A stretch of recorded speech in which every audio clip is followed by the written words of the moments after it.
데레사의 기도 단계. 데레사는 하느님이 보여주신 신비 체험에 따라 기도의 단계를 져서 영혼의 성에서 설명한다. 그녀는 영혼을 금강석이나 맑은 수정으로 이루어진 궁성에 비유한다. 그 궁성엔 여러 방들이 있는데 그중 제일 가운데 방에 하느님이 왕으로 좌정하고 계시다.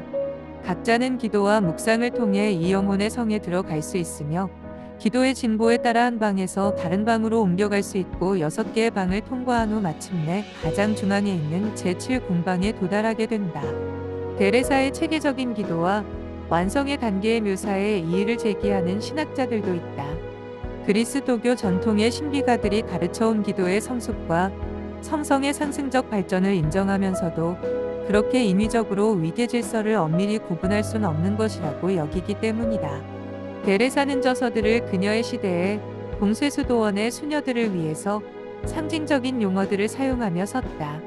그러므로 그것을 어떻게 해석할 것이며 성소가 각기 다른 그리스도인들에게 어떻게 적용할 것인가 하는 문제는 언제든지 제기된다. 분명한 것은 모든 그리스도인이 완성에 불렸으며 이 완성은 모든 그리스도인의 삶의 최종 목표로서 최고의 사랑인 하느님과의 일치이다. 데레사는 그것을 상징적 용어로 영적 결혼이라 일컬은 것이다. 제1궁방의 영혼은 은총지위에서 살지만 아직 세속적인 것에 집착하며 착한 열망을 버릴 위험에 있는 기도의 초보 상태에 있다. 그는 아직 세속적인 것에서 이탈하지 못했으므로 물질적인 세계로부터 오는 유혹에 약하다. 세속적 유혹에서 오는 분심은 영혼의 중심에서 비추이는 빛을 약하게 만든다. 제2궁방에 들어가면 영혼으로 하여금 노력을 포기하도록 유혹하는 몸이 건조함과 고난이 닥쳐온다. 사탄의 관계에 대항하기 위해 데레사는 이성, 기억, 믿음 등 영혼의 기능과 힘을 사용하라고 권한다. 주님은 이성의 비단에서 영혼에게 빛을 주신다. 명확하고 철저하며 선한 사고는 사탄의 거짓을 쫓아버린다. 여기서 영혼은 묵상 기도를 열심히 해야 한다. 그러므로 2단계의 기도의 특성은 추리적 묵상이다. 추리적 기도가 반성적인 기도의 형태이긴 하지만 그것은 추론이 아니라 사랑으로 끝나야 한다. 묵상 기도란 하느님에게 사랑을 받고 있다는 것을 알면서 그 하느님과 둘이서 자주 이야기하며 사귀는 친밀한 우정의 나눔이다. 지성을 많이 사용하려는 경향이 있는 이들에게 데레사는 그리스도께 관해 묵상하고 그분과 대화할 것을 제안한다. 성실한 영혼은 3번째 궁방으로 들어가게 되는데 여기에 들어온 대부분의 사람들이 이 궁방에서 그들의 전생애를 보낸다. 이 궁방으로 만족하기 때문이다. 여기엔 공간이 넓어서 미지근한 영혼부터 용감한 영혼에 이르기까지 온갖 종류의 사람들이 거처할 수 있다. 사람들이 더 깊이 들어가지 못하도록 방해하는 것은 복음서에 나오는 부자 청년 마태 19, 16에서 26 참조 같이 계명을 지키고 의무를 다하지만 예수님의 부르심을 귀담아 들을 만큼 마음을 비우지 않기 때문이다. 제3공방에서 영혼은 습득적 잠심기도라 부르는 수덕적 기도의 마지막 단계에 들어간다. 이 단계에서 영혼은 일상적인 은총의 도움을 받아 자신의 노력으로 마음을 한 곳에 모은 상태에서 기도를 드리게 된다. 이 기도는 모든 기능이 집중 상태에서 하느님과 결합하는 매우 분명한 현존의식이다. 다른 일을 하고 있을 때에도 영혼이 자기 안에 하느님의 현존의식을 기르고 전적으로 하느님의 현존 안에서 살려고 습관적으로 노력한다면 이런 유형의 기도는 발전될 수 있다고 데레사는 조언한다. 이 단계는 수덕적 단계에서 신비적 단계로 넘어가는 전환점으로 묵상에서 사용된 추리는 이제 단순한 지적 응시와 사랑에 가득 찬 주의력으로 바뀌게 된다. 제4궁방의 영혼은 신비적 기도의 첫 유형인 고요의 기도의 단계에 이른다. 이것은 본질적으로 지성과 하느님과의 친밀한 결합에 있는 주입적 또는 수동적 잠심 기도로서 영혼은 하느님의 현존을 생생하게 인식한다. 데레사는 기도의 진보를 위해 중요한 것은 많이 생각하는 것이 아니고 많이 사랑하는 일이라고 가르친다. 고요의 기도는 의지가 하느님의 사랑으로 흠뻑 젖어 최고선으로서의 하느님과 일치하는 기도의 유형이다.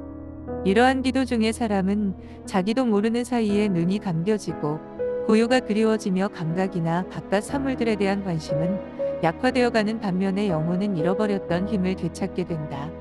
기억과 상상은 아직도 자유롭거나 해방된 상태이므로 그것들은 때때로 영혼을 산란케 하려고 위협할 수도 있다.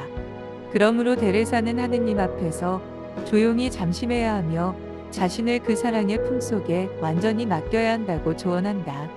제5 궁방에서 영혼은 일치의 기도로 들어가게 되는데 여기에 여러 정도의 차이가 있다. 단순 일치 기도에서 영혼의 모든 기능은 하느님 안에 잠심한다. 그리고 영혼이 자기 자신으로 향할 때 자신이 하느님 안에 있으며 하느님이 자기 안에 계심을 의심할 수 없을 만큼 하느님의 현존을 깨닫는다. 데레사가 말하는 일치는 온전히 하느님의 뜻을 따르는 것으로서 이것이 그녀가 평생토록 소망했던 일이며 하느님께 간구했던 은총이다.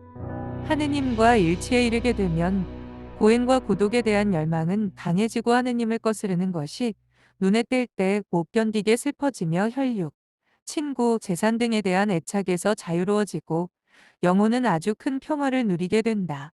이러한 일치에 도달하기 위하여 하느님께서 요구하시는 일은 두 가지로서 하느님 사랑과 이웃에 대한 사랑이다.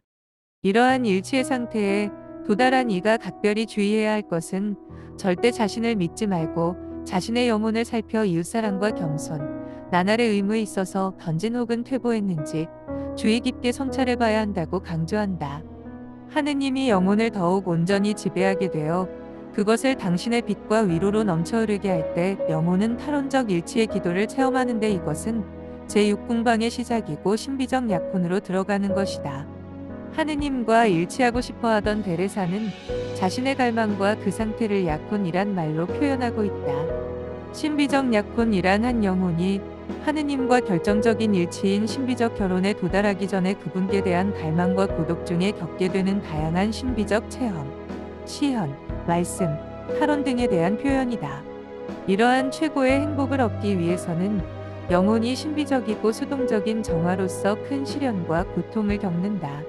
이러한 고통과 시련 중에도 영혼이 초자연적 신앙을 견지하면서 그것들을 극복할 수 있는 이유는 무엇보다 신비적 결혼이라는 행복의 확신과 징표가 있기 때문에 가능하며 오히려 하느님께 감사드리게 된다.